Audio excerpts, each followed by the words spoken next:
ശിവക്ഷേത്രത്തിൽ പിൻവിളക്ക് കത്തിക്കുന്നത് ശ്രീ പാർവതിയെ ഉദ്ദേശിച്ചിട്ടാണ്. സർവമംഗളം, ഇഷ്ടവിവാഹം, ദീർഘമാംഗല്യം എന്നിവയാണ് പാർവതി ഉപാസനയുടെ ഫലമെന്ന് വിശ്വാസികൾ കരുതുന്നു. ഹൈന്ദവ സമൂഹത്തിൽ താലി, വിവാഹവസ്ത്രം എന്നിവ പാർവതി സാന്നിധ്യമുള്ള ക്ഷേത്രങ്ങളിൽ പൂജ ചെയ്തു ധരിക്കുന്ന ചടങ്ങുകളും കാണാറുണ്ട്. സന്ധ്യയ്ക്ക് 6 മണി മുതൽ രാത്രി 9 മണി വരെയുള്ള സമയമാണ് പാർവതീയാമം എന്നറിയപ്പെടുന്നത്.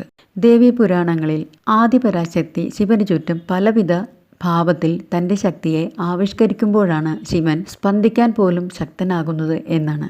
ചൊവ്വ, വെള്ളി, പൗർണമി, അമാവാസി തുടങ്ങിയ ദിവസങ്ങൾ, നവരാത്രി, തൃക്കാർത്തിക, തിരുവാതിര എന്നീ ദിവസങ്ങളും ഭഗവതിക്ക് വളരെ പ്രാധാന്യമുള്ള ദിവസങ്ങളാണ്. പൂർണ്ണചന്ദ്രൻ, അതായത് പൗർണമി ദിവസം ദുർഗയായും അമാവാസി ദിവസം കാളിയായും ഭഗവതിയെ ആരാധിക്കുന്നു. ശിവശക്തി ഐക്യത്തിൻ്റെ പ്രതീകമായ ശ്രീചക്രത്തിൽ ഭഗവതി തന്നെയാണ് പ്രധാനം.